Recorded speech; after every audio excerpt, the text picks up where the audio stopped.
Hello there, and you're watching 7Edition. I'm Zansha Rahaizad, and these are tonight's top stories. One new cluster detected in Kuala Lumpur.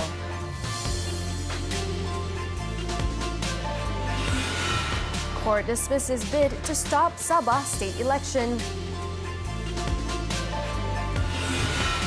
Also tonight, COVID-19 pandemic has driven 100 million into extreme poverty.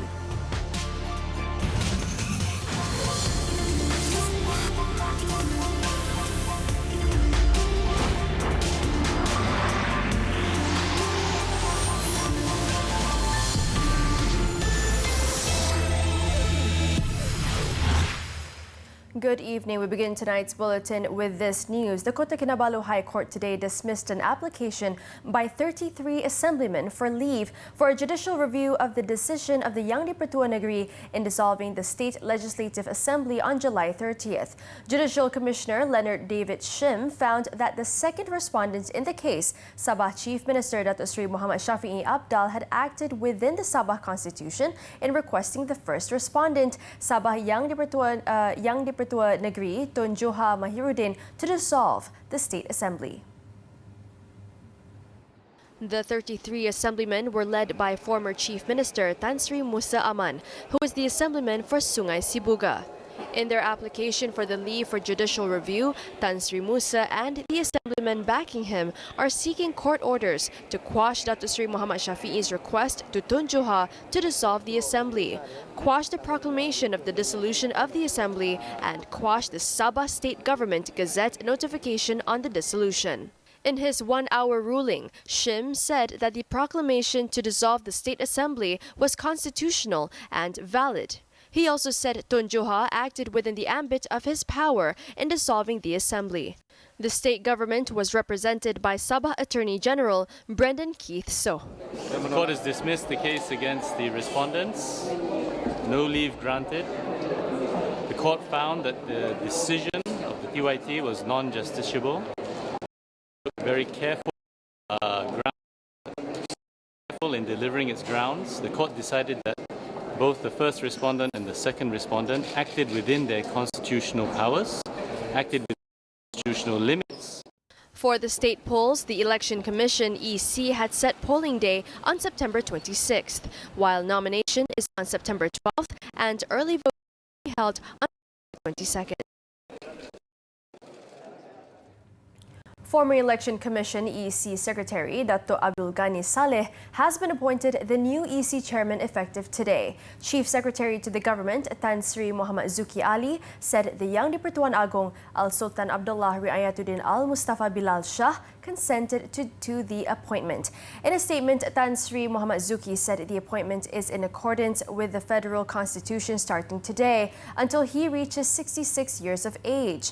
Dato Abdul Ghani holds a bachelor's degree honors in management and marketing from University Kebangsaan Malaysia. He has held several positions including the Kuala Langat District Council Chief, Director of the Corporate Planning and Community Development Department, Subang Jaya Municipal Council, and Gombak District Officer. His last position before compulsory retirement on May 10, 2018 was as EC Secretary.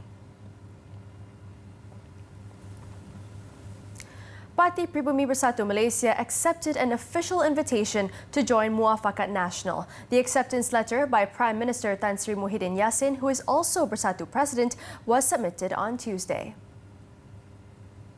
In a Twitter post last night, Joint Secretary of the Muafakat Nasional Secretariat, Tan Sri Anwar Musa, acknowledged receipt of Bersatu's acceptance letter following an invitation letter extended to the party on August 13th.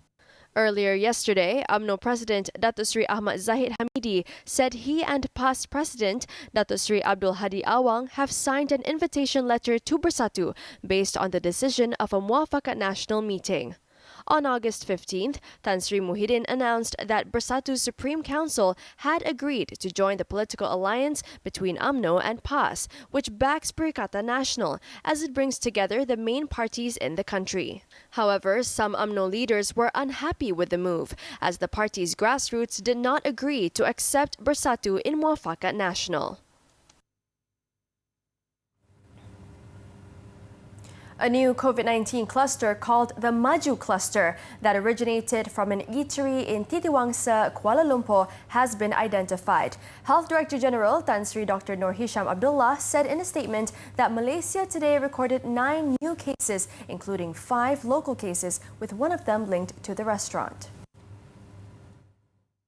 According to Tan Sri Dr. Nur Hisham, on August 16, 2 positive cases were reported involving workers of the restaurant who were identified through random COVID-19 screening tests on workers in premises around the city. From contact tracing, health authorities found a new case from this cluster today involving a female customer who dined at the restaurant. The person, who had symptoms such as cough and headache since August 17, was then sent to Sungai Buloh Hospital. He added active case detection has been activated and contact tracing screening is still ongoing, while disinfection and sanitization have been carried out at the restaurant. Currently, a total of 672 individuals have been screened, including 16 workers and 656 customers. Meanwhile, from the 5 new cases of local transmission, 3 of them are from the Tawar cluster in Kedah, while another case was recorded in Sarawak. The 4 imported cases all involved non-Malaysians, with 2 cases each in Selangor and Kuala Lumpur. This brought the total number of positive COVID-19 cases in the country to 9,249, with the death toll remaining at 125. No individuals, including ministers, will escape punishment for violating the COVID-19 Standard Operating Procedure SOP quarantine. Deputy Health Minister Dr. Noor Azmi Ghazali said a transparent investigation would be conducted into any such allegations. Tidak ada yang terkecuali. Tidak ada pilih kasih. Saya nak, kalau benda ni, saya tak tahu detail benda ni. Kalau benda ni ada kebenaran dia, maka satu siasatan kena dilakukan. Dan hukuman mengikut 342. Akta 342. He said this in response to an allegation that Plantation Industries and Commodities Minister Datuk Muhammad Khairuddin Aman Razali had violated of a 14-day mandatory quarantine order after his recent return from Turkey. On another note, the Deputy Health Minister was asked whether the Tawa and Sala clusters were linked to the spreader of the Siva Ganga cluster. He said his ministry was still probing the matter, but continued to monitor the situation to prevent greater transmission.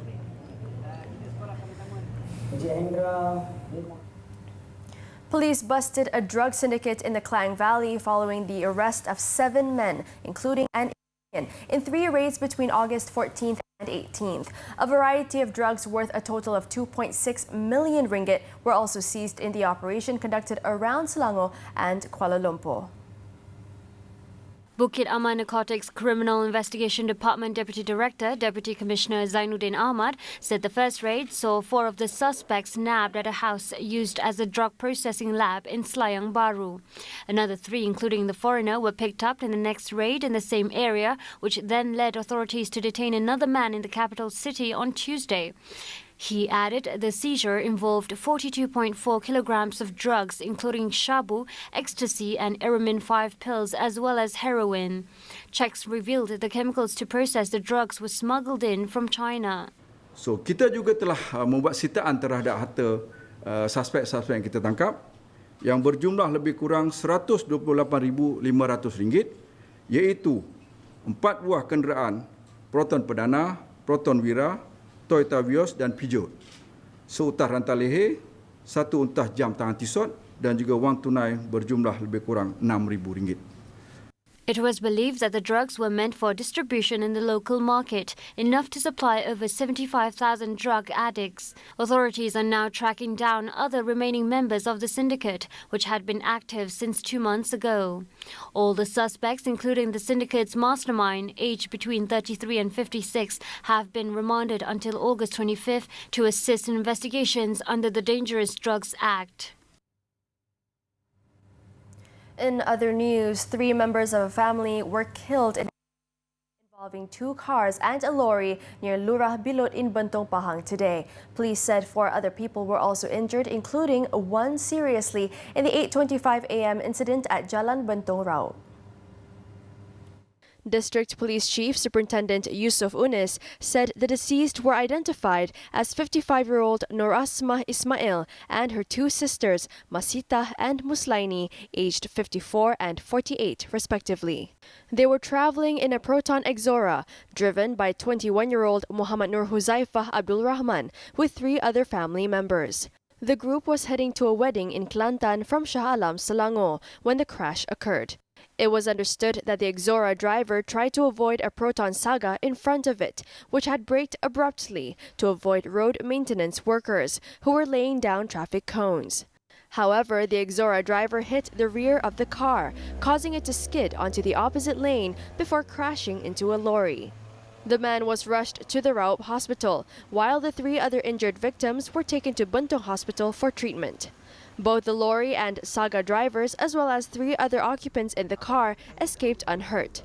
The case is being investigated under the Road Transport Act. In Terengganu, 2 students, including a fencing athlete, drowned at the waters off Tanjung Seberang Take Beach in Kuala Terengganu. The victim, 15-year-old Muhammad Amirul Zulkafli, a Form 3 student at Seberang Take Complex Secondary School, once represented Terengganu in the fencing event at the 2018 Sukma Games. The other victim was Muhammad Amirul's friend, 16-year-old Muhammad Aidil Ashman Abdul Manan, a Form 4 student at SMK Padang Negara in Kuala Terengganu. According to Kuala Nero's Fire Station Chief, Yusmizan Yusof, both victims and 5 other friends were swimming at the area at about 7:30 a.m. The 2 victims then encountered difficulties due to strong waves. Their friends attempted to rescue the duo, but encountered difficulties as well. Besides firemen, the search and rescue team also involved the police and the Civil Defense Force. At 9 a.m., the bodies of the victims were found close to each other, not far from the area of the incident.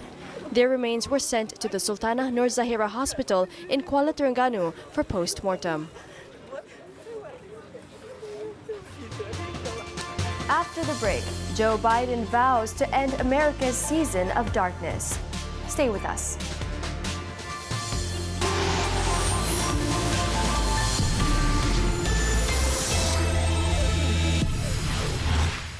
Welcome back. Now on to the foreign front. 4 people died and several others injured from the wildfires burning in 5 Northern California counties as thousands are evacuated from their homes. The massive fires quickly spread on Friday, sending plumes of smoke over the San Francisco area and dangerously affecting air quality.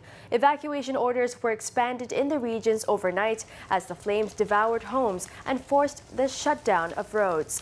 The blazes, most of which were touched off by nearly 11,000 lightning strikes earlier in the week, are being fed by a grueling heat wave afflicting the state and had so far consumed 142,000 hectares of land, including in the wine regions of hard-hit Sonoma and Napa, with 0 containment. Authorities say many of these fires will burn for days, even weeks, and air quality alerts will remain in place for an extended period.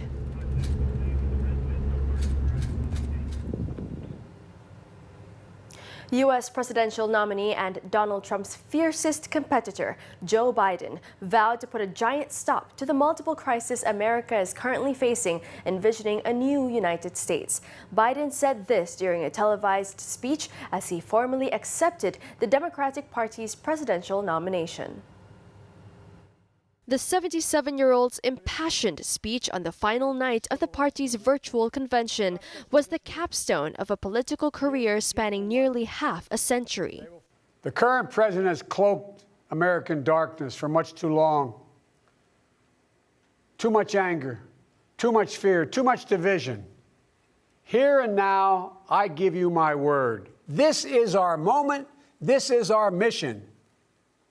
May history be able to say that the end of this chapter of American darkness began here tonight as love and hope and light join in the battle for the soul of the nation. And this is a battle we will win, and we'll do it together. I promise you. In a week in which the death toll from COVID-19 in the country passed 170,000, the former vice president promised to deliver the honest, unvarnished truth to Americans and spoke directly to people who have lost loved ones to the virus. Democrats used the 4-day convention program to frame the November election as a referendum on Donald Trump's presidency and laid out a series of center-left policies on key issues confronting the nation. At the moment, Biden heads into the general election campaign with a clear lead in opinion polls over the current president. But with 75 days to go until the election, the Republican president has plenty of time to narrow the gap. The deadly coronavirus pandemic may have driven as many as 100 million people into extreme poverty. World Bank President David Malpass warned that the previous estimate of around 60 million people suffering from poverty was possibly an understatement, and the new estimate puts the deterioration rate at 70 to 100 million and said the numbers could go higher if the pandemic worsens or prolongs. Malpass said the situation makes it imperative that creditors reduce the amount of debt held by poor countries at risk, going beyond the commitment to suspend debt payments. Even so, more countries will be obliged to restructure their debt. Advanced economies in the Group of 20 already have committed to suspending debt payments from the poorest nations through the end of the year, and there is growing support for extending that moratorium into next year amid a pandemic that's killed nearly 800,000 people and infected more than 25 million worldwide.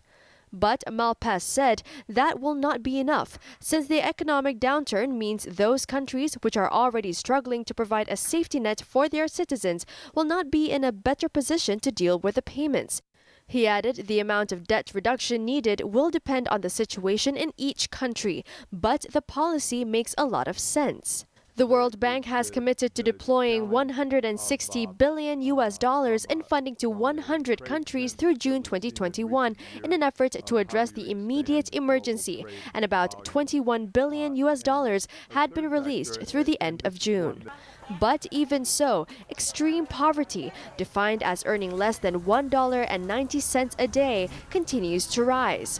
Malpass said the deterioration is due to a combination of the destruction of jobs during the pandemic as well as supply issues that make access to food more difficult.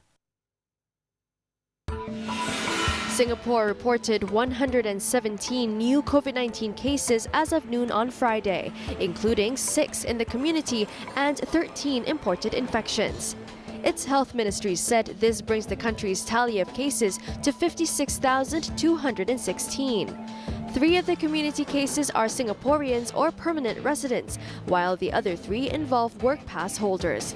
The 13 imported cases had all been placed on stay-home notice after arriving in Singapore.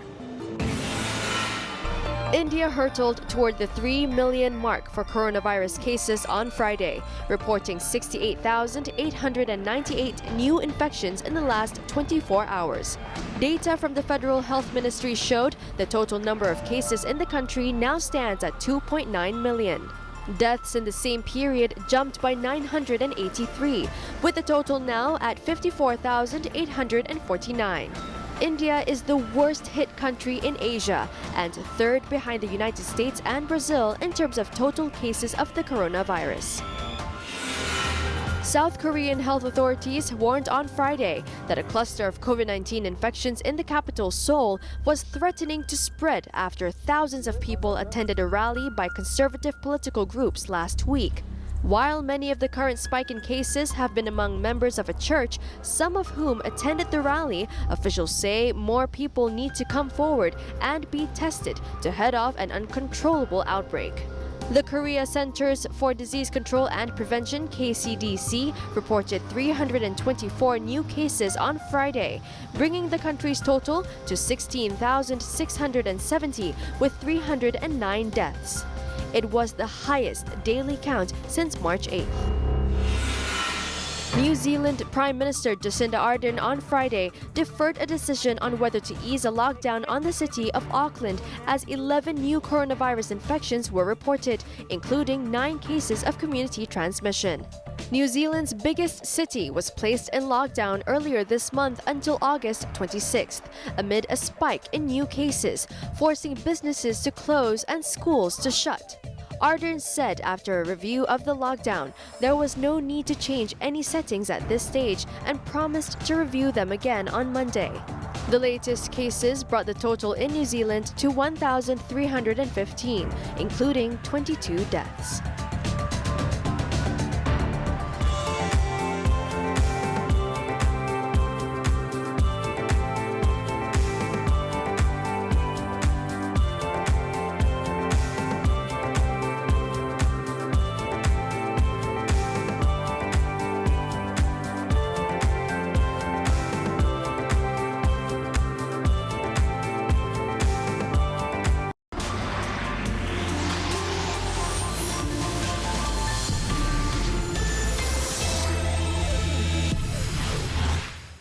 Welcome back. Malaysia's popular halal wholesale and retail chain, Maidin, has kicked off the Oh Maidin campaign to help Malaysians reduce their daily expenses, especially in the wake of the COVID-19 pandemic. The campaign, in line with its tagline, "Why pay more? Buy at wholesale prices," offers a variety of rewards worth 6.3 million ringgit, as well as double promotions for selected purchases. The Oh Maidin campaign, in cooperation with the Domestic Trade and Consumer Affairs Ministry, is the biggest so far by the hypermarket operator, in conjunction with the 63rd anniversary celebration. It is also supported by over 100 top brands as well as products from the small and medium industry, with goods being sold for prices as low as 63 sen. In fact, customers can take part in its buy and win contest for a chance to win a brand new Pro 2 MyV, simply by purchasing Maidin cash vouchers via e-commerce platform Shopee. At the same time, 15 lucky customers will also win 3,000 ringgit worth of Maidin cash vouchers. By scanning the Oh Maidin QR code, customers will get a chance at weekly discount vouchers worth 10,000 ringgit, which can be used to redeem promotional prices of different goods each week. Kalau boleh lah pasal raya lain mengikuti apa yang kita buat di Maidin, di mana kita buat berniaga, kita dapat keuntungan dan ambil barakah daripada keuntungan itu dan kita bagi balik pada masyarakat kita. Itu yang mutlak. Yesterday, a special Oh Maidin live program was aired exclusively on TV3, where viewers were given the opportunity to get exciting rewards and goods for lower than the usual prices. The program also featured popular local artists, including Ellie Mazlin, Siti Nordiana, Diana Daniel, Black, Aceh, Chef Nick Michael, and Hazama. Maidin, together with its partners Mami, Nestle, as well as P&G, also contributed 163,000 ringgit to 15 registered charitable organizations all over the country under its corporate social responsibility program, Maidin Prihatin. Takkan bisa menjadi lebih dari apa yang terdaya. Malaysia's role in chairing and hosting the Asia-Pacific Economic Cooperation APEC 2020 will come as a huge boost to the country's economy.